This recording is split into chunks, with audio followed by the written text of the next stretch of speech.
Praise God kahapon po sapagkat ang ating mga kababaihan ay aktibong dumalo ano po at tumulong para po sa ating general cleaning. Yan. Kaya medyo naaliwas-basan ng konti ang ating kapaligiran. Ganun ba yun? Aliwas-basan ba yan? Maaliwalas yan. Aliwas-basan. May Tagalog bang ganun? Meron ding dalawang kalalakihan na nagpunta. Praise God for that. Susunod niyan, 12 na dapat, kasi marami tayong mga kadalakihan na nandito na puwedeng tumulong po sa paglilinis. Kaya lang 'pag sobrang dami naman natin baka 1 square meter lang ang lilinisin mo ano, eh.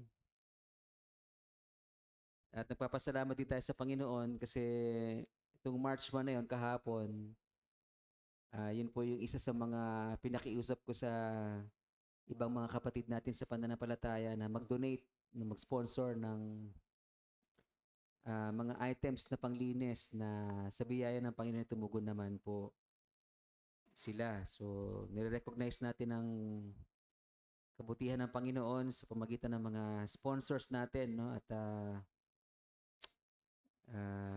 na walang sawang sumuporta at tumulong sa gawain ng Panginoon.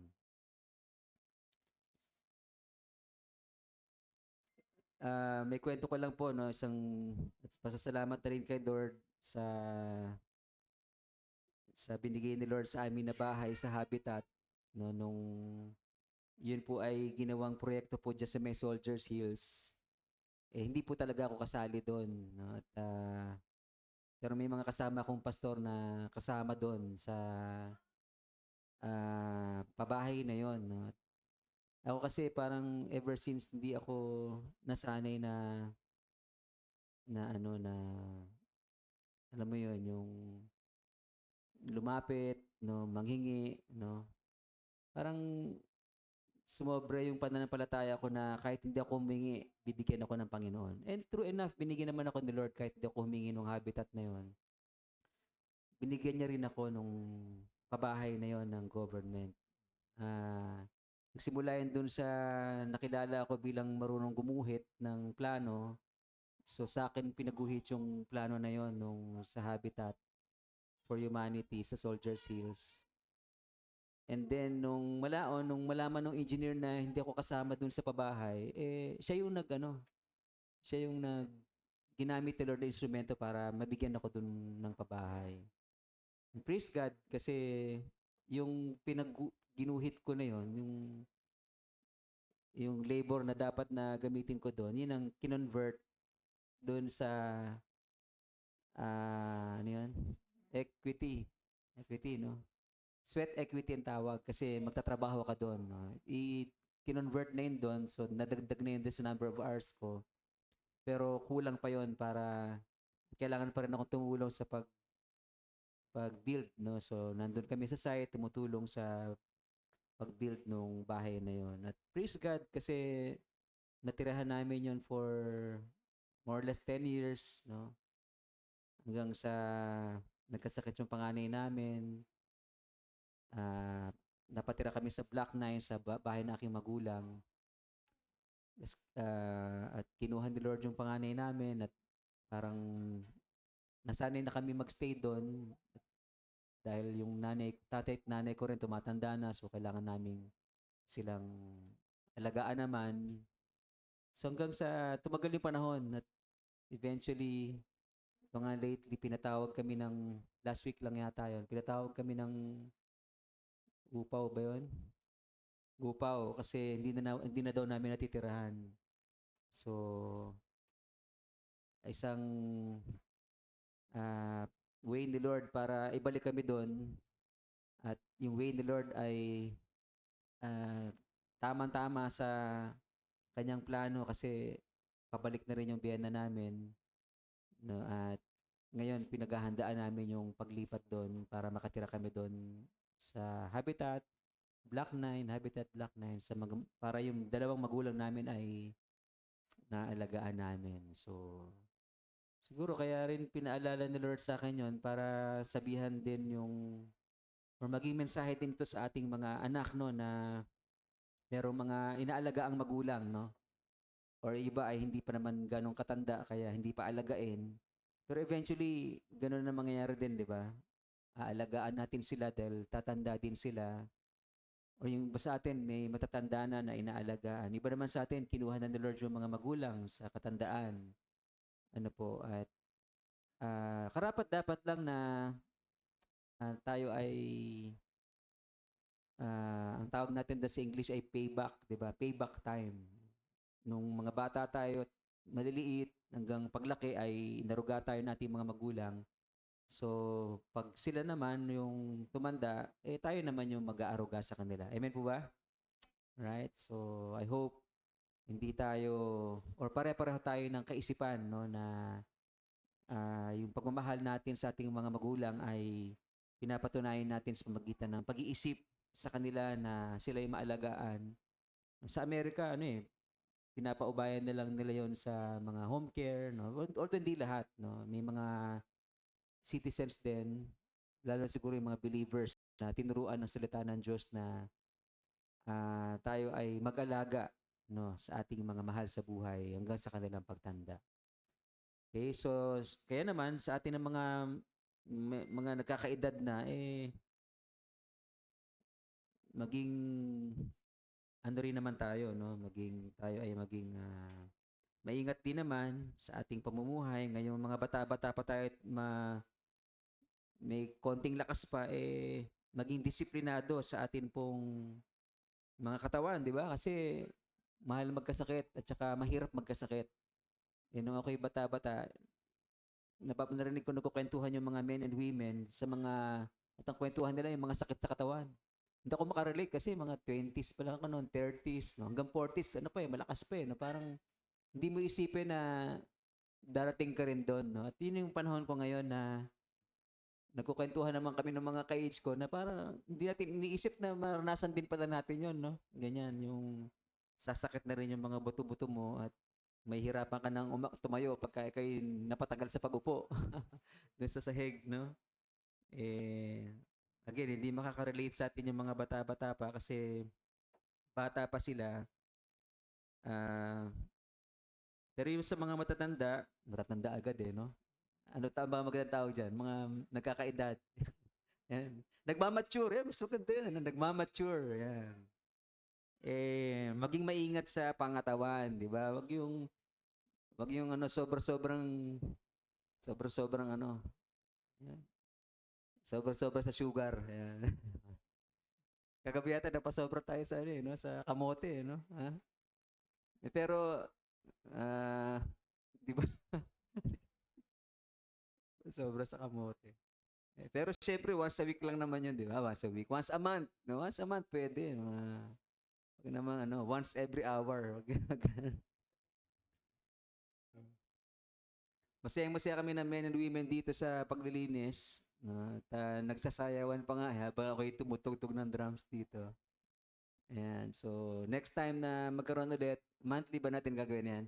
Monthly, yan. Mag-join kayo para sama kayo sa sayawan hanggang sa mahilo kayo. Hanggang sa maging masaya tayong lahat sa paglilingkod sa Panginoon. Okay?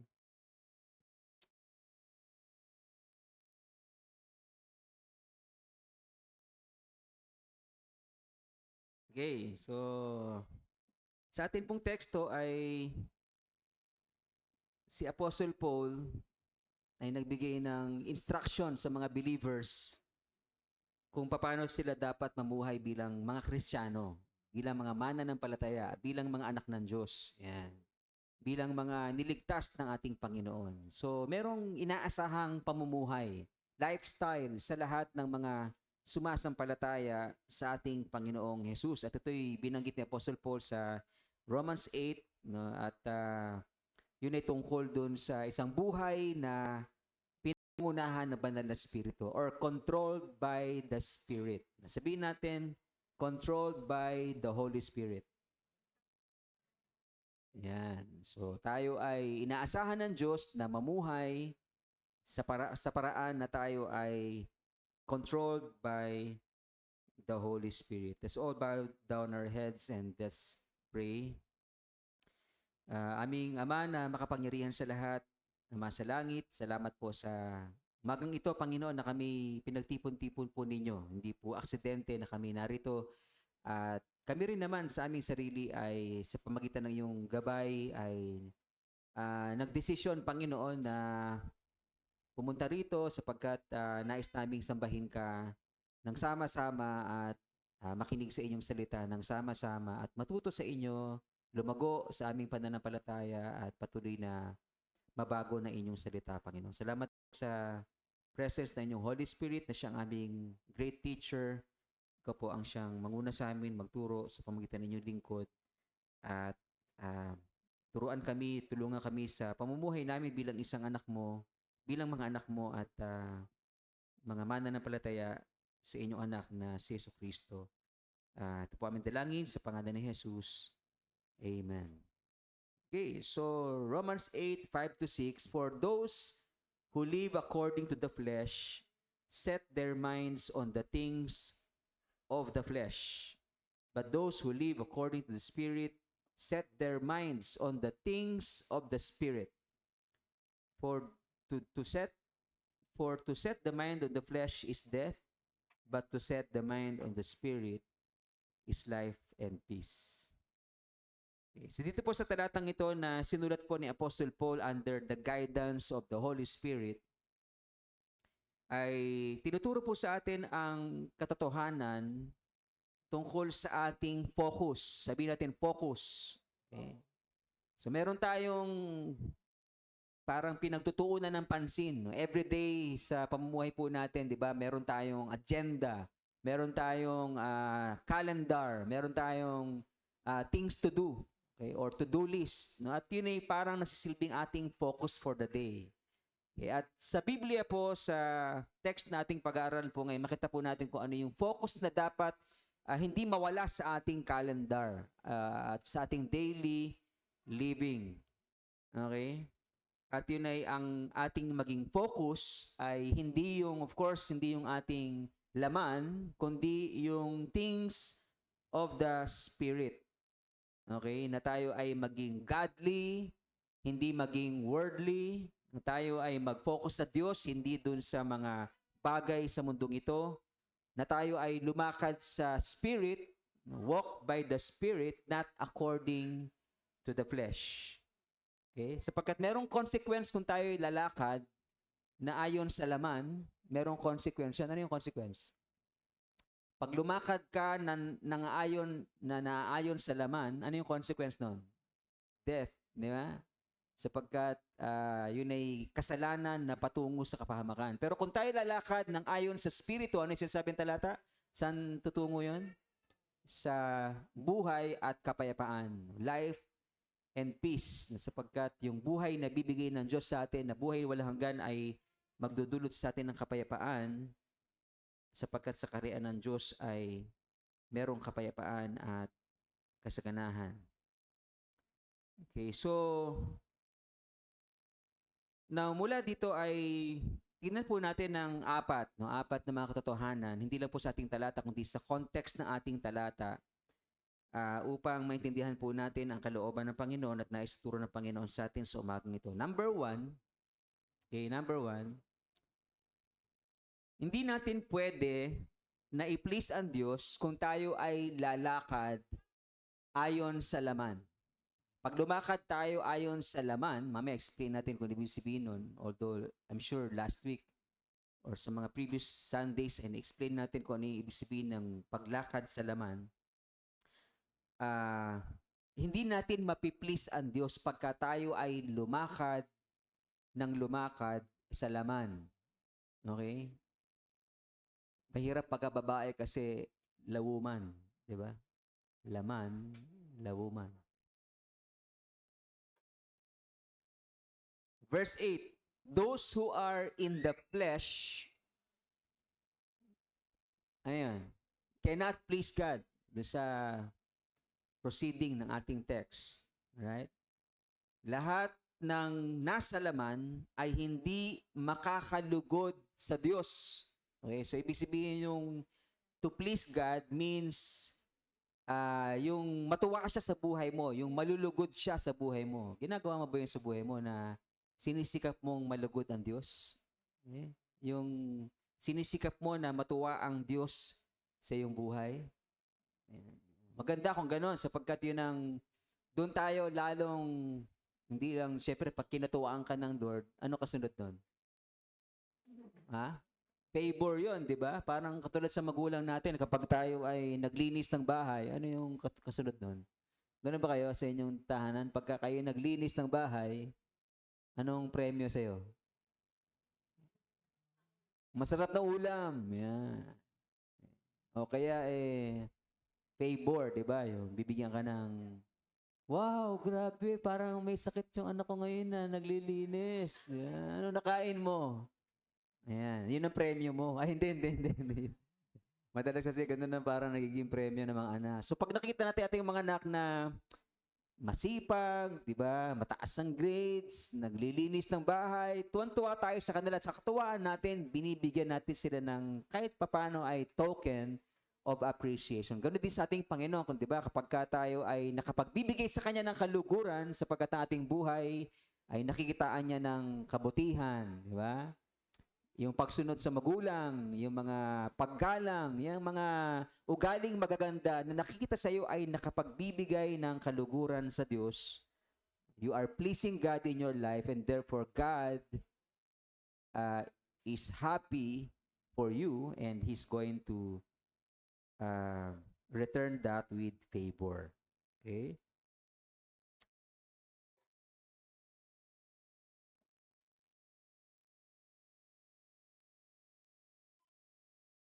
So, tinuturo sa atin ng salita ng Diyos na dapat i-please siya, di ba? Pero pag lumalakad tayo sa laman, hindi natin mapiplease ang Diyos. Okay. Palagay nyo, pwede kaya yung sumunod tayo minsan para ma-please natin siya, tapos sumuway minsan para at ang katumbas noon, syempre, ay hindi malulugod na siya. Pwede bang ganun yung buhay? Hindi naman yata pwede yun, di ba? Pagka sinurrender mo kay Lord ang buhay mo, dapat full surrender. Di ba? Hindi yung kaliwang kamay lang, kaliwang kamay kay Lord, kanang kamay doon sa paggawa ng masama. Hindi naman pwede yun. Di ba? We surrender our lives to God fully, which means na lahat ay gagawin natin para sa Kanya. Maganda yung sinabi sa Good News Version ng Bible. Those who obey in their human nature cannot please God. So yun yung pagkakapaliwanag ng Good News Bible translators dun sa flesh, di ba? Yung kapag ikaw ay lumakad according to the flesh, you will not please God. So ibig sabihin, no, living according to the flesh means yung sinusunod mo yung human nature, yung pagnanasa ng yung sariling laman, di ba? Kasi yung laman natin, yung flesh na to, parang ang gusto lagi nito yung mga bagay na hindi kalooban ng Panginoon. Di ba? Magbisyo ng masamang bisyo, di ba? Magsugal. Yan yung gusto ng laman. Hinihila tayo ng laman sa mga bagay na yon na hindi naman nakakalugod sa Panginoon. Hindi nagbibigay ng kaluguran sa Panginoon. Okay? Si Weymouth, yung translator isa sa mga translators ng Bible, ay translate tong verse nito na those whose hearts are absorbed in earthly things cannot please God. Okay? So yung living according to the flesh, ininterpret yon ni Weymouth na pag ikaw yung puso mo ay parang nakatuon dun sa mga material na bagay, things of this earth, you are not going to please God. Pareho na sinasabi yan ni Apostle John, di ba, na do not love the world and the things of this world. Sapagkat yung mga bagay sa mundong ito ay lust of the flesh, di ba? Yung mga evil desires, no, ng mga dinadala tayo sa pagkakasala at paglayo sa kalooban ng Panginoon. It cannot or they cannot please God. Okay? 1 John 2:15, do not love the world or the things of this world. If anyone loves the world, the love of the Father is not in him.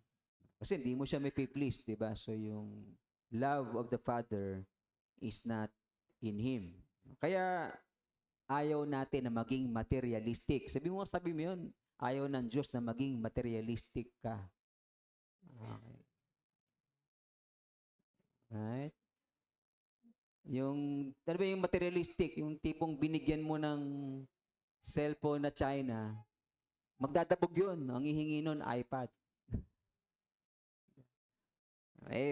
But made in China yung binibigay kasi yun lang kaya ng magulang, di ba? Dahil merong pagka-materialistic, hinahangad yung mga bagay na meron yung mga friends nila na rich, di ba? So, dahil kasama nila palagi yung friends nila na rich, parang hindi sila maka-rich, di ba? So, kailangan nila maging mukhang rich, no? At pahihirapan yung magulang nila, no? Kailangan makuha ko to sa ayaw mo at sa gusto. Ayan. Ay iba magdadabog, hindi kakain, no? Hindi papasok, magmamaktol, no? Pagka yung magulang medyo medyo strong, manigas ka. So, but of course, 'di ba, ayaw natin na maging materialistic kasi yung pagiging materialistic cannot please God. Okay? Hindi mo mabibigyang kaluguran ng Diyos kapag ikaw ay materialistic. Okay? So, tama na yung isang cellphone, di ba? Isang cellphone sa Monday, isang cellphone sa Tuesday, isang cellphone. Buti na lang, di na uso yung, meron pa bang palo-palo ngayon? Meron pa rin. Hindi kayo iniinggit sa may washing machine? Hindi. Oh, talaga, hindi kayo materialistic, ha? Di ba, yung iba, pagka palo-palas, nakita yung kapitbahay na may washing machine, parang nagdadabog sa asawa. Di ba? Parang kailangan mabigyan din ng washing machine. Pero kung kaya naman, why not? Di ba? Talaga naman kami mga lalaki, kapag kaya naman namin ibigay lahat, pati buwan bibigay namin sa inyo, bituin, di ba? At saka araw. Pagkagalit siguro yung asawa, araw na ibibigay. Sunog. Ayan. Pero love namin yung mga wife namin. Amen po? Mga lalaki, di ba? Kaya bibigyan natin ng lahat ng maibigan nila, no? Ayon sa provision ng Panginoon. Amen po? Di ba? Ayon sa provision ni Lord sa buhay po natin. Kaya yung mga asawa naman natin na dapat matutong makontento, di ba? Para hindi maging materialistic kasi mahihirapan tayong i-please si Lord pag tayo naging materialistic. Alright? Amen po ba? Yan. Ako, materialistic ako kasi gusto ko 12 anak. Material yung anak, di ba? Hindi pala yan. Erase. Sa apo. Nako. Lagot si JC. Sa apo daw.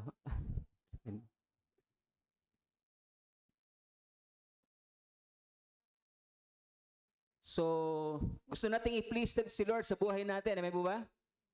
Di ba? Kaya wag tayong lumakad sa laman. Wag tayong maging worldly. No?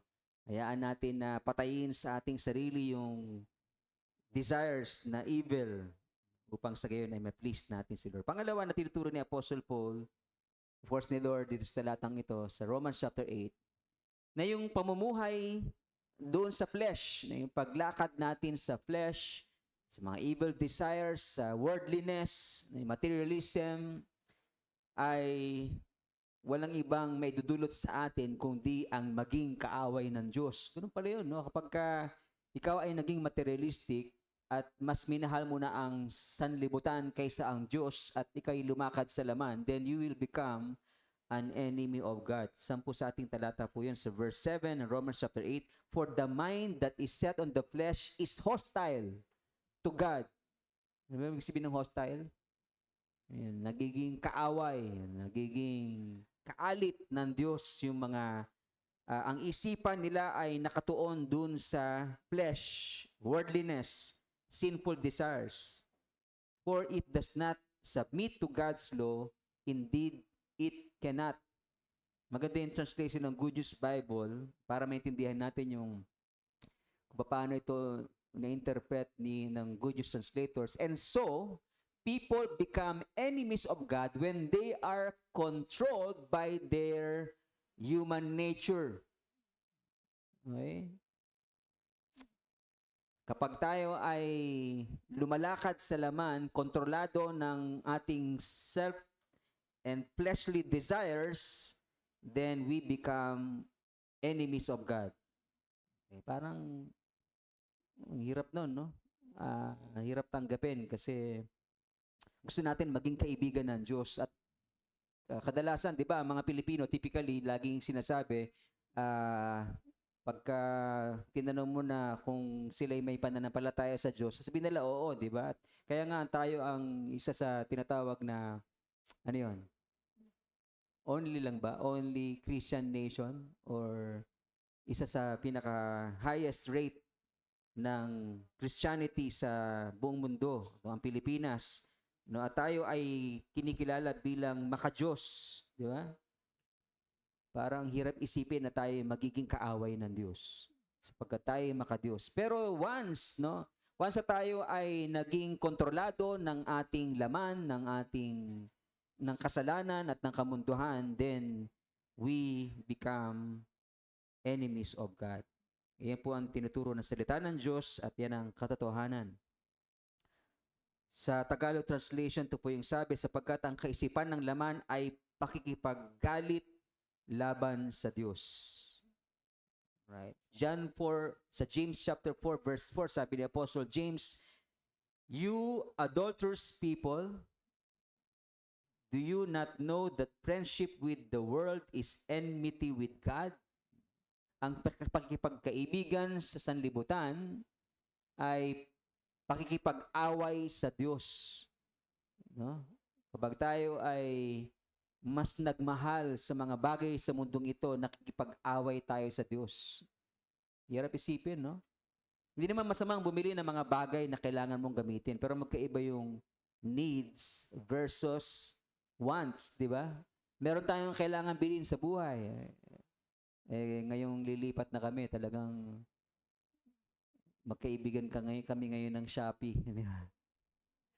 Meron kailangan bilhin, di ba? Para sa mga bagay na kailangan natin, no? Dun sa Shopee mo madalaman yung kung ano yung kailangan mo lang, tsaka yung ano yung wants, di ba? Merong mga wants din tayo na gustong bilhin minsan. Hindi lang pala Shopee, meron pa rin Lazada, ano pa, meron na bang Temu? Totoo ba yun? Temu. Nakabili na kayo doon. Ano ba iba? Para may promote natin lahat, para meron tayong sponsors.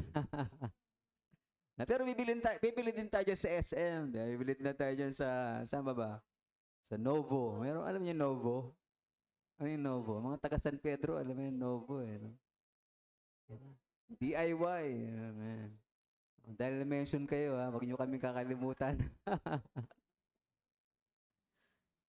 Okay. Hindi, si Lord ang hindi tayo kakalimutan. Yan. Kasi dapat hindi tayo magbabanggit public, di ba? Nababanggit natin minsan kaya nagiging malikot. Alright? So, yun. Kaya natin nabanggit yun kasi pinag-uusapan natin yung mga wants natin, di ba? Mga needs natin. Okay. Yung mga kabataan, yung mga dapat maturuan lalo doon, di ba? Kasi may mga gusto yung kabataan na bilhin kasi, di ba? Siyempre naman, yung mga classmates mo, mga mayaman naman, pero nandun sa public school, di ba? Siyempre, ano yung dala-dala nun? Mga gadgets na mamahalin, di ba? Parang iba ay naiinggit, di ba? At nagnanasa din, nagkakaroon ng desire na yon na parang iba tuloy, ganun nga yun, nakakwento ko sa inyo kanina, nagmamaktol sila sa magulang nila. Pag naranasan mo yung pagmamaktol na yon, para ka nang nagiging worldly, di ba? Napapunta ka na doon. So bago ka pa pumunta doon, putulin mo na yung yung worldly desires na yon sapagkat hindi yun makakatulong sa iyo sapagkat yung worldly desires ay pakikipag-alit, pakikipag-away, or nagiging kaaway tayo ng Panginoon. Kaya siguraduhin natin sarili natin, ano ba talaga tayo? Kaaway ba tayo ng Diyos o kaibigan ng Diyos? May magandang verse na sinabi si Lord, di ba, sa atin ng mga believers. Sa John 15:15, hindi na tayo tinatawag ni Lord na servants. Kundi, ano yung tawag sa atin ng Panginoon? Friends of God. Friends of God. We are friends of God. Kasi bakit? Kasi nire-reveal sa atin ng Diyos yung mga secret things na hindi nire-reveal sa mga unbelievers. Kasi nung nagturo yung Panginoon sa mga alagad, talagang directly in-explain ni Lord sa kanila. Pero pagka unbelievers ang kausap ni Jesus, mga parables yun, yung mga parang puzzles na kailangan nilang i-figure out among themselves pero hindi nila maisip ang paliwanag.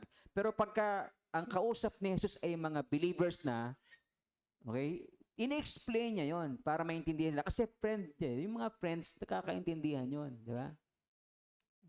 Pero syempre, hindi ibig sabihin nun, hindi na tayo servant. No? Ine-emphasize ni Lord dito yung pagiging magkaibigan, no, na lahat ng secret things ay, of course, meron pang mga ibang hindi nire-reveal sa atin si Lord o hindi i-reveal katulad nung second coming, pero yung kailangan nating malaman, nire-reveal na ni Lord sa atin yun sapagkat friend tayo ng Diyos. Amen po? Kaya lahat tayo ay matututo. Pero magkaiba yung servant kasi si Paul, sinabi niya rin, di ba, sa beginning verse natin, yung pinag-aralan po natin ng Romans, sabi niya, I, Paul, a servant of Christ Jesus. Sabi niya, di ba? So, hindi ibig sabihin ni Lord dito na sabi niya, di ba, nami-misinterpreto ng iba na I no longer call you servants. Hindi yan yung emphasis niya. Okay, sapagkat meron ding servanthood sa Bible. Ang emphasis niya ay yung friends. Okay? Merong tawag sa ganyang klaseng type of writing. Ano ba yun? Yung mga journalist dito, alam mo ba yung ganyan type of writing? No? Diba? May mga exaggeration, may mga hyperbole, may mga simile. Ano ba? Marami yan, di ba? Figure of speech. Pero ang emphasis dito ay yung friends. Servant tayo ni Lord in the sense na we are serving Him, He is our master, at fully submitted tayo sa Kanyang will, but at the same time, we are a friend of God. Ayan po. So, friend tayo ni Lord, hindi tayo enemies, sapagkat dati enemies tayo. No? Pero ngayon, friend of God na. Kaya, dapat wala na sa vocabulary natin yung worldliness. Diba? Yung pagka nakakarinig kayo ng mga worldly songs, ano yung ginagawa ng, di ba, parang napapainda ka rin pagka, di ba, mga papagano ka rin, no? Mamaya, malilum mo, Kristiyano pala ako. Diba? Pagka, actually, sa simpleng ganun pala, ako personally, baka hindi naman ganun sa lahat, pero ako, pagka nararamdaman ko yun, napapaisip ako. Ano pa yun, papunta na ba ako dun sa worldliness o hindi? Kaya pinipigil ko agad, di ba? Pero pagka Christian song, yun ang indakan mo, di ba? Yan ang sabayan mo. Kasi yan na merong, yung mga melodies na merong pagsama ng Diyos at dapat nating sabayan, di ba? Hindi yung mga bagay sa mundong ito. I'm sure pagka natuto ka dun sa mga simpleng ganon, sa mga mabibigat na pagsubok in terms of worldliness, ma-overcome mo na sapagkat dun sa mga maliit pa lang na yon ay dinidisipline mo na yung sarili mo, di ba? Na wag sumang-ayon, wag sumabay sa pattern of this world. Romans chapter 12 verse 1, di ba? Do not conform, verse 2. Do not conform any longer to the pattern of this world. Yung kamunduhan, mga bagay na gusto ng mga kabataan, di ba? Worldliness. Kaya nga, ingat-ingat kayo sa mga napapanood nyo sa YouTube, di ba? Sa mga reels na mga uso-uso. Hindi lahat ng uso sinasabayan natin kasi baka pumunta tayo din sa worldliness sapagkat hindi na tayo enemies of God, friends of God tayo. Hindi na tayo babalik dun sa worldliness para maging kaaway pa ng Diyos, kundi tayo ay friends of God, no? Kaya we are releasing ourselves from the love of this world. Amen po? Ha? Mga kabataan, ha? Kaya hanggat maaari, wala pa kayong tato, huwag na kayo magpatato. Okay? Kasi baka pumunta doon. Of course, yung mga ibang may tato, meron silang personal conviction sa kanilang sarili nasa kanila yun at sa Panginoon. Pero syempre, hanggat maaari, kasi yung mga kabataan natin, baka may mag-PMA sa kanila, eh bawal lang may tattoo, di ba? Oh, ganon. So, baka sila ma-preempt, di ba? Hindi sila maka-pursue dun sa isang linya or profession na gusto ng Panginoon sa kanila kung sila ay mahadlangan ng mga bagay na sa sanlibutan ito. Right? Okay. Number 3. Tinuturo din sa ating talata na ang true believers ay hindi na dapat controlled by sinful desires. Romans 8:9, you however are not in the flesh. Okay? Tinitiyak ni Apostle Paul na kapag ikaw ay believer na in Christ, then you are no longer walking in the flesh. You are no longer worldly. Okay? At kinokontrol ng Holy Spirit. Yun ang ating buhay ngayon bilang mga mananampalataya. Hindi na tayo controlled by the flesh, hindi na tayo controlled by our friends, but we are being controlled by our friend. God as our friend. We are a friend of God. The Holy Spirit. Pero syempre meron ditong if, di ba? If indeed you are being or the Holy Spirit lives in you. If indeed. Kaya dapat tiyakin mo sa sarili mo na ikaw ay tinatahanan na ng Holy Spirit. Kailan nangyayari yun?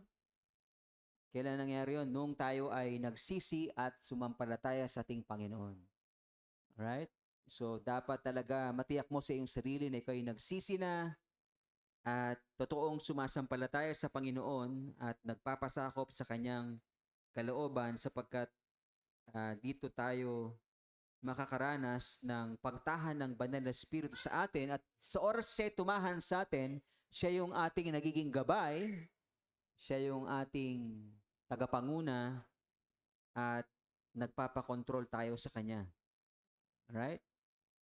Kung yung mga kaibigan mo, nakokontrol ka, tsaka nagpapakontrol ka, di ba? Bakit hindi sa Holy Spirit? Di ba?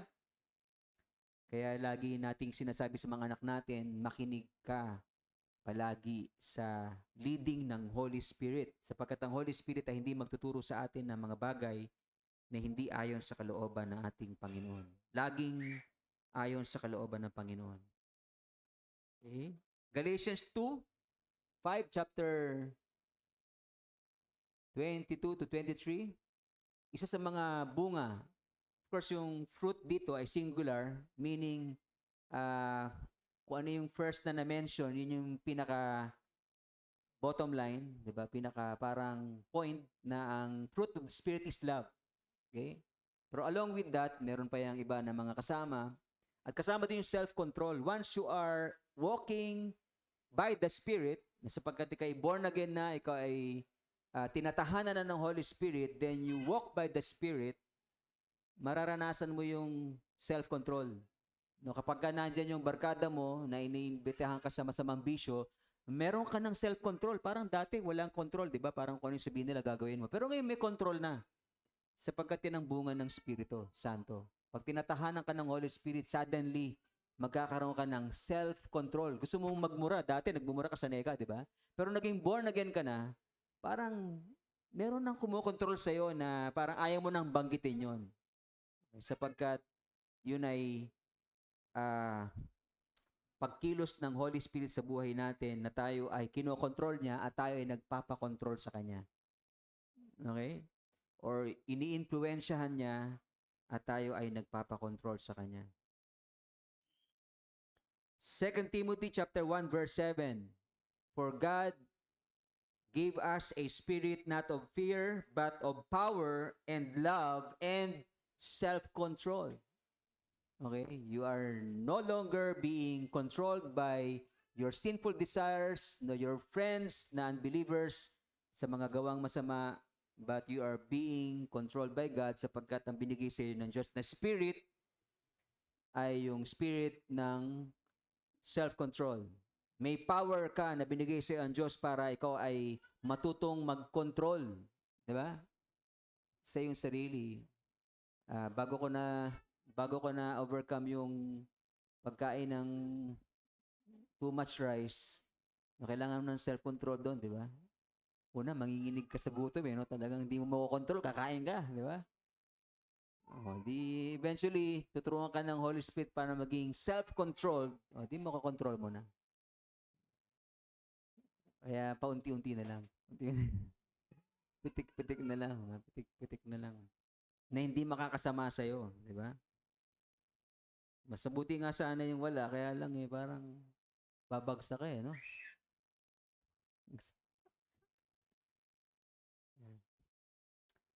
Self-control. Pero malit na bagay yun. Pinakamahalaga doon yung, di ba, yung sa kasalanan. Pag kasalanan na, ay wala nang paunti-unti doon, di ba? Kailangan, putulin mo na kaagad. Ako, parang tataka ko sa iba, parang hirap na hirap silang tanggalin yung bisyo. Pero sa akin, sandali lang tinanggal ni Lord John. Yung masamang bisyo. No, ako'y talagang na-born again na sa biyaya ng Panginoon, nakakilala sa Kanya, tinuruan niya magsisi, manampalataya sa Panginoon, binago niya ako talaga. At ang pinakaunang-unang tinanggal niya sa akin na drastic change, yung masamang bisyo. Talagang totally tinanggal sa akin agad yon. Drastically. Immediately. At di na ako bumalik pa. Hanggang ngayon, walang masamang bisyo na. Hindi ko na kung bakit yung iba nahihirapan. Pero kasi pag si Lord ang kumilos, tanggal yan. May mo ba? Di ba? Pati yung pagmumura, talagang immediately tinanggal ng Lord sa akin yun. Meron pa tinuro sa akin dati yung kaibigan ko, pagka magmumura ka, palta mo ng anak ng tupa. Parang parang pangit din pakinggan, di ba? Kasi turo ng kaibigan yun. Pero yung turo ng Panginoon, iba yun, di ba? Talagang tanggalin na natin. Basta't hindi makakatulong, hindi mabuti, tanggalin na po natin. Yun ang turo ng Holy Spirit at dapat maging controlled tayo ng Spirit at sapagkat dun lang pwedeng mabago ang buhay natin once the Holy Spirit controls you. Okay? At nagpa-control tayo, nag-submit tayo sa Kanyang will. Romans chapter 8, verse 7. Ang sabi ron, for the mind that is set on the flesh is hostile to God, for it does not submit to God's law. Hindi talaga kaya ng katawang ito na mag-submit sa will ni Lord, no? Hindi nito kayang mag-submit sa batas ng Diyos. Yan ang katotohanan sa lahat ng tao. Pero once na ikaw ay believer na, iba na yung sitwasyon. Kaya sinasabi ni James sa chapter 4, verse 7, so then, sapagkat knowing na tayo believers na, hindi na tayo pareho ng dati na tayo controlled by our sinful desires, by worldliness, by Satan, by our friends who are ungodly. Pero ngayon na tayo believer na, we submit ourselves to God. Amen po?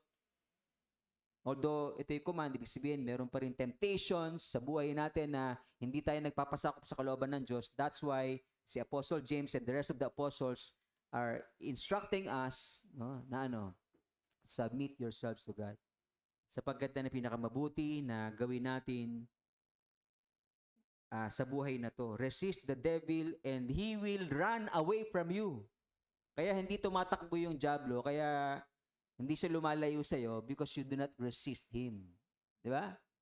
Kaya lagi siya naandyan, katabi mo. Kasama mo sa masamang bisyo, kasama mo sa pagmumura at iba pang mga bagay na kamunduhan ito at worldliness at materialism, sapagkat tayo ay hindi nagpapasakop ng lubusan sa Diyos. We don't resist the devil. Subukan mo i-resist ang devil, tinan mo. Kakalimutan ka na niya. Kinalimutan ako ng devil matagal na panahon sapagkat matagal ng panahon hindi niya ako kayang tuksuhin, ibalik sa masamang bisyo. Because there's tinuturuan din tayo ng Panginoon. Meron ding sa part natin na hinahanap ang Diyos na pagsunod. Di ba? Hindi tayo doon hahatulan ng Diyos para sa ating kaligtasan, pero doon tayo nire-reward ng Diyos doon sa pag-submit sa Kanyang will at sa pag-resist natin sa devil. Okay? So tell the person beside you, resist the devil. Resist the devil. Tanggihan natin ang diablo. Let's learn to say no to the devil. Siyempre, pag sinabi mong no to the devil, ibig sabihin din nun, no to your friends, di ba? Pag yung sinasabi ng friends mo ay will or kagustuhan ng devil, you say no. Huwag ka matakot sa mga kaibigan mo. Huwag ka matakot sa mga magbibigay sa'yo ng trabaho. Yung iba kasi takot sa mga employers nila, takot sa mga kliyente nila na pagka tinanggihan nila na yung alok ng masamang bisyo, baka mawalan sila ng negosyo, trabaho. Huwag tayong matakot. Sapagkat si Lord ang ating provider. Amen po?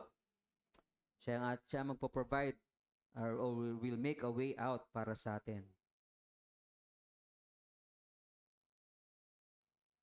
So ito yung ating take-home application. Take home. Number 1. Syempre, let's please God, not people. Okay? Lutin natin yan sa mga kabataan. Huwag mong i-please ang kaibigan mo. Huwag mong i-please ang barkada mo, mga kananayan. Huwag mong i-please ang mga kakwentuhan mo araw-araw. Okay? Kundi ang i-please natin ay ang Diyos. Sapagkat kung ang i-please mo ay ang Diyos, meron dong friendship, di ba? Meron dong favor, meron dong blessing. Pag pinilis mo yung barkada mo, okay, ang iba kasi piniplis nila yung mga ibang tao para sila yung magkaroon ng negosyo. Pansamantala, magkakaroon ka ng negosyo, di ba? Kikita ka ng kaunti. Pero, syempre, may consequence yun. Dahil ginagawa mo yung mali, may consequence yun. Medyo merong pagpalo ng konti si Lord sa atin doon. Di ba? Kaya mas mabuting i-please si Lord, no, para pabor lagi ng Diyos. Pagka pinilis mo naman si Lord, merong aayaw sa iyo, di ba? Mawawalan ka sama ng kliyente, pwedeng patalsikin ka ng boss mo sa trabaho mo kasi hindi mo siya tinatanggahan mo yung mga alok niya na mga masama, di ba? Pero si Lord ang magtatanggol sa iyo. Amen po? Di ba? Siya magbibigay sa iyo ng bagay na hindi kaya ibigay ng sanlibutan ito. Okay? Pero syempre, pag pinilis mo si Lord, meron ding matutuwa sa iyo, di ba? Matutuwa sa iyo yung pastor mo, lalo na. Matutuwa sa iyo yung mga magulang mo, di ba? Sapagkat, wow, ibang-iba yung anak ko. Pero lang, kung magulang ay unbeliever, di ba? Magagalit yun. Bakit ba ayaw mo makinig? Ganito yung buhay sa mundong ito. Kailangan makiayon ka. Kailangan maglagay-lagay ka ng kaunti. Ganon, di ba? Hindi ganon tinuturo sa atin ng Panginoon. Pagka pinilis mo si Lord, may matutuwa at saka merong magagalit o iiwan ka sa ere, di ba? Pero dahil si Lord ang focus mo, hindi ka matatakot sapagkat laging tama ang i-please si Lord. Number 2, don't allow yourself to be controlled by ungodliness, whether it be your friends, di ba? Matalik mong kaibigan, parang pamilya na yung turingan nyo, wag mong hayaan na i-control ka nila sapagkat ungodly. Basta ungodly, wag kang pumayag. Friends man yon, si Satan man yon, or sarili mo lang yon. Minsan, palagi natin sinisisi ang diablo sa mga nagawa nating mali. Totoo, kailangan sisihin ka rin kasi pumayag ka, di ba? So, ikaw pa rin yon. Si devil, merong sariling parusa sa kanya. Ang Diyos may sariling parusa rin sa atin, sa ating mga kalokohan, di ba? Maaring pag Kristiyano ka na, meron ka ng katiyakan ng kaligtasan, pero meron pa rin pagpalo. Meron pa rin disiplina kahit paano si Lord sa atin na ayaw natin sanang mangyari. Pero minsan, makulit tayo, di ba, matigas ang ulo. Minsan, dinidisiplina tayo ni Lord. At masakit man yon pero mabuti para sa atin. Ano po? Di ba? Kaya pagka ikaw ay may sakit, tanungin mo si Lord, ito pa discipline ba po ito o hindi? Ayan. O ikaw ay broke, ako ba Lord ay under discipline o hindi? Tanungin mo si Lord para magkaintindihan kayo. Kung ano yung mensahe ni Lord sa iyo, just allow Him to finish His work and for sure, always best ang plano ng Lord sa buhay natin.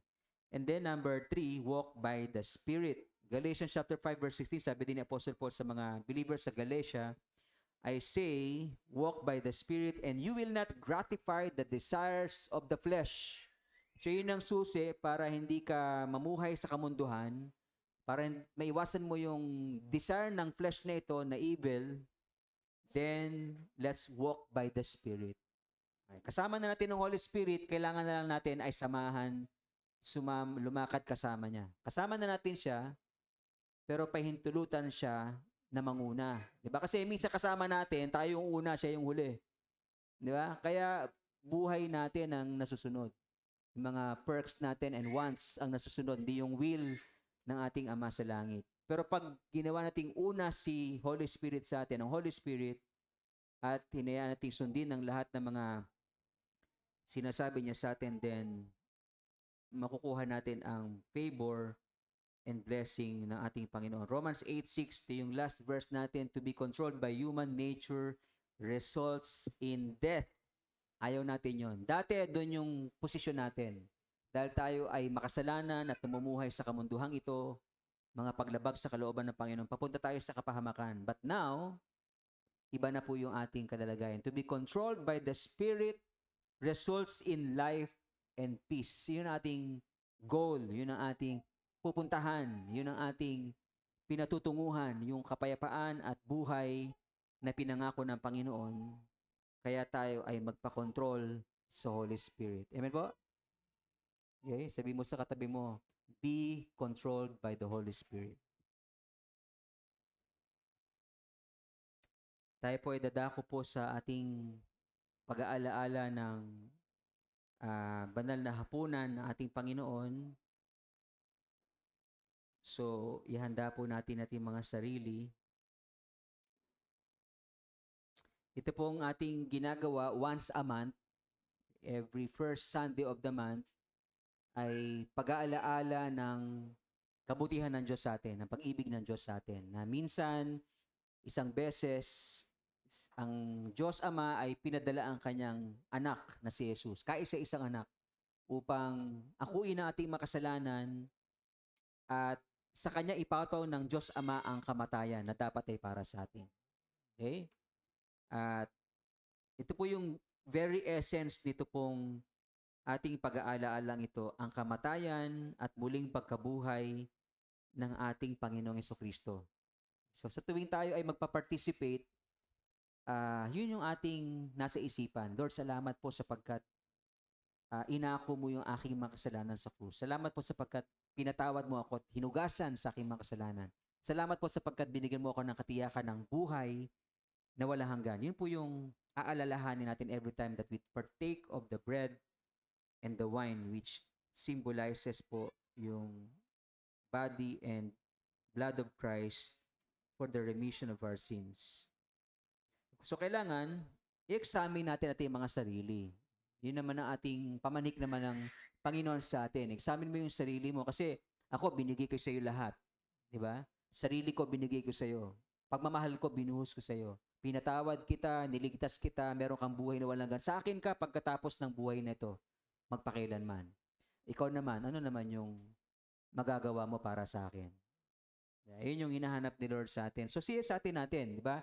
Kaya lang minsan doon ang ginagawa natin. Katulad doon sa context itong pag-aalaala ng banal na hapunan nito sa mga new believers pa, yung mga early Christians sa early church. Ang ginawa nila, nagsasalo-salo nga sila, kaya lang, nauunang magkainan yung mga mayayaman. Tapos yung mga leftovers, yun ang mga binibigyan nila sa mahihirap. O di, wala rin yung pagmamahal sa katawan. Diba, na inaasahan na Diyos, mahalin mo ang iyong kapatid kay Kristo. Yun ang pagkakamali nila. Kaya ang sabi ni Apostle Paul dito, siyasatin nyo inyong sarili, baka matatakaw pa kayo at madadamot sa inyong kapatid kay Kristo, sa katawan ni Kristo. Yan, sa church. Kaya alam nyo, may factor yung mahal mo yung church mo. Mahalin mo yung church mo. Hindi of course building, kundi tayo na mga magkakapatid kay Kristo. Dapat mahal mo ang kapatid mo kay Kristo. Right? Yung alam mo yung pangangailangan niya at tinutulungan mo siya sa mga pangangailangan niya. Ito yung ating pag-self-examine. Kasi si Christ, 'di ba, ang kanyang katawan nasa langit na. Kaya tayo sa lupa, ang katawan niya ay yung church. Paano mo naman mamahalin si Lord sa langit, di ba? Malayo yun. Kung gusto mo, pumunta ka na doon para mahalin mo siya. Diba? Mauna ka na. Pero syempre, baka na naman misinterpret naman ako ng iba dito na gusto ko mauna na kayo. Hindi ganun yung ibig sabihin ko. Kundi, syempre, di ba, sa mundong ito, ang point ko, hindi naman natin kayang mahalin si Christ doon sa langit. Nandun yung kanyang katawan. Kaya ito yung tinuring niyang katawan, itong body of Christ. So once we partake of the body of Christ, we remember the church of Christ. Itong body niya, tayo, we remember na mahalin natin to. Kasi minahal tayo ng Diyos, so mahalin natin yung katawan niya, itong body. Ibinigay niya ang buhay niya sa atin, ibigay natin ang buhay natin para sa ating mga kapatid kay Kristo. Mahirap yun, di ba? No? Ibigay mo yung buhay mo para sa kapatid mo kay Kristo. Pero yun yung pinapagawa ng Lord sa atin, di ba? Sabi niya, love one another as I have loved you. Paano ba tayo minahal ng Diyos? Binigay niya ang kanyang sarili sa atin. Right? So, examine natin yung mga sarili Talaga bang mahal mo yung kapatid mo kay Lord? Tinan mo yung katabi mo. Mahal mo ba yan talaga kay Lord? Katabi mo yan. Baka yung hindi mo katabi, baka iniiwasan mo yun kaya hindi mo katabi. Mahalin mo din yun, di ba? Kaya nga, yan ang pinapagawa ni Lord sa atin. Examine ourselves. Love the body of Christ. So kung meron tayong pagkukulang doon, then let's make up to God, di ba? Mingi tayo ng tawad, magbawi tayo kay Lord, magmahalan tayo bilang magkakapatid kay Kristo. Okay, so inaanyahan po natin mga deacons para tulungan tayo sa pagsuserve ng ating mga symbols para sa celebration ng Lord's Supper.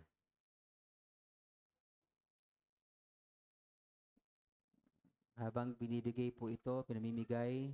Of course, ito po ay para dun sa mga anak ng Diyos na nagsisi na at sumampalataya sa Kanya. So you may partake. Kung hindi pa magsuko na kayo ng buhay niyo sa Panginoon. Tanggapin siya bilang Panginoon tagapagligtas upang kayo magkaroon ng bahagi sa tipanang ito. So, sige po. I-distribute po natin. Let's sing this song po para kay Lord po. Sabay-sabay po nating pagsasaluhan po, wag natin pong unang kainin. At habang tayo po ay umaawit, nagmumuni-muni din po tayo at the same time, no? May pagkukulang tayo kay Lord, yung panahon para tayo ay humingi ng tawad sa Kanya.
Let's all stand up.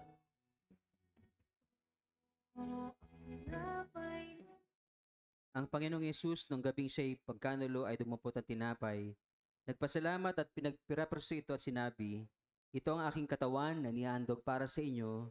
Gawin niyo ito bilang pag-aalaala sa akin. Sabay po tayo.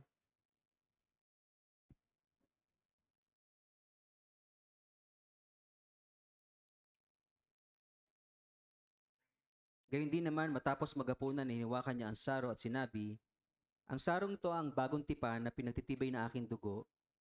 Tuwing inumin niyo ito, gawin niyo bilang pag-aalaala sa akin.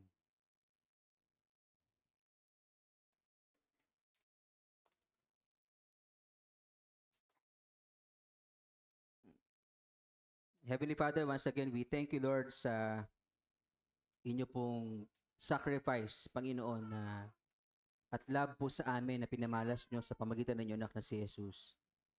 Na minsan po sa kasaysayan ng lupa, Panginoon, ay sinugo nyo ang anak upang ako inaami makasalanan at mamatay on our behalf, Panginoon. Salamat po sa iyong blessings at salamat sa kapatawaran, sa buhay na walang hanggan na pangako mo sa lahat ng sumasampalataya sa iyo. Salamat po sapagkat pwede namin din suklian kayo, Panginoon, kahit papano ng pag-ibig na pinadaman niyo po sa amin. At ito is pamagitan ng pagmamahal namin sa iyong iglesia, sa iyong katawan din po sa lupa na pwede naming paglingkuran, Panginoon. Lord, tulungan mo kami na una patawarin mo kami sa kakulangan namin sa bawat isa na hindi namin naipapahayag ng lubos ang pag-ibig na nararapat namin ipakita sa bawat isa. Patawarin niyo kami, Panginoon, sa pagkukulang namin, mga alitan, mga salitaan na hindi nararapat. Patawarin niyo kami, Panginoon, sa aming pong mga nasabit na gawa na hindi tama sa aming mga kapatid. Tulungan kami, Panginoon, na makabawi at may ipakita ang pagmamahal sa bawat isa bilang pagpapakita namin ng pag-ibig sa inyo, Panginoon. Salamat po sapagkat kami inyong tinipon, tinawag, at pinili, Panginoon, sa karamihan upang maging para sa inyo at binigyan ng katiyakan ng buhay na walang hanggan sa iyong piling magpakailanman. At salamat sapagkat ang mabuting balitang ito ay tinanggap namin, ang pangakong ito na may katiyakan ay binigay mo sa amin. At kailangang marinig din naman, Panginoon, ng iba na mga taong naliligaw pa ng landas at namumuhay ng patuloy sa kasalanan. Dalayan po namin na tulungan mo kaming patuloy na maging kasangkapan mo, Panginoon, upang maabot sila, ma-reach out sila, Panginoon, mailapit sa iyo. Marinig ang mabuting balita mo, Panginoon, at magsisit, tumalikod sa kasalanan at magbalik loob sa inyo, Panginoon. Lord, dalangin po namin ang pagkilos mo sa aming buhay, patuloy na pagbibigay mo sa amin ng kapangyarihan upang gawin ang iyong kalooban. Patuloy mo kami baguhin, Panginoon, ayon sa inyong wangis at gamitin sa inyong kapurihan, kaluwalhatian, Panginoon. Dalangin po namin ang sino man sa amin na nabibigatan, may mga pasanin, may mga problema, pagsubok na kinakarap sa buhay na yung iba sa amin ay parang gustong bumitaw na, pero salamat kanina sa aming pag-awit, pinaalalahanan mo kami, Panginoon, ng inyong presensya sa aming buhay at pag-asa na meron kami sa inyo na hindi mo kami pababayaan man sa aming mga buhay. Sino man sa atin na may mga pasanin, may mga kahilingan, panalangin, may sakit, o meron kang problema kinakaharap na kailangan mo ng tulong ng Diyos, o meron kang pasasalamat sa Diyos sapagkat ito'y kaarawan mo, anibersaryo ng kasal, just come forward and God is here and He wants to bless us. I will pray for all of us. Lord, we thank you so much for indeed you are here, Holy Spirit. We recognize your presence and we thank you because you are the one, Lord, who helps us, Panginoon, sa aming buhay in times of troubles, Panginoon. Lord, as your servant, Lord, I pray for your children na nasa harapan, Panginoon. Meron silang mga iba't ibang dahilan ng kanilang paglapit, may pasasalamat at pagsamo sa inyo, Lord. I pray that you minister to each one. Lord Holy Spirit, I pray that you move your ways, Panginoon, in our midst and just meet our needs, Panginoon. Special need ng bawat isa, ikaw po ang mag-meet, Panginoon, sa pangalan ni Jesus. Embrace niyo po kami, i-assure ng inyong love, protection, ng inyong power, ng inyong help, Panginoon, assurance that you will never leave us nor forsake us. Holy Spirit, please work in our midst, O God, in a special way.